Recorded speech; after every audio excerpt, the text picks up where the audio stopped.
This came from an opinion piece in the Los Angeles Times a number of years ago. It's an engineering professor from the University of Southern California. His name is Bart Costco. And back when the United States was, they were talking about funding faith programs through the government. And this guy got in a huff, and he wanted to give us a little bit of a lecture on faith.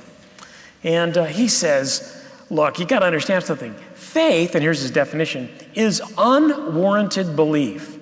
Faith is belief without evidence or despite evidence to the contrary. Faith occurs when a person believes that something is true even though he suspects it's false.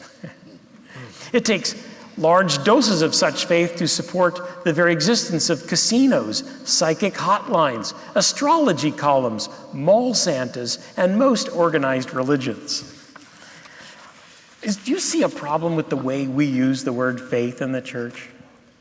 Well, frankly, no, Craig. I think I see a problem in the way the atheist community uses the word faith. That is the definition in my interaction with unbelievers that many of them have, is they think that faith is believing something that you really know isn't true, and that somehow you believe it anyway. And this is simply not the way believers use the word faith. I think the best definition I heard of faith is trusting in what you have good reason to think is true.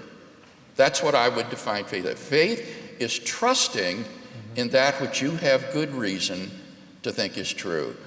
And there's no conflict in that case between reason and faith. You have good reason to think it's true, and therefore you put your confidence and trust in it. And anyone can define words how he wants. So if that's what the unbeliever wants to talk about faith, then I'll say, well, then what I'm talking about is shmaith. And I have shmaith in God, which is trusting in what I have good reason to believe in true, and I don't have what you mean by faith.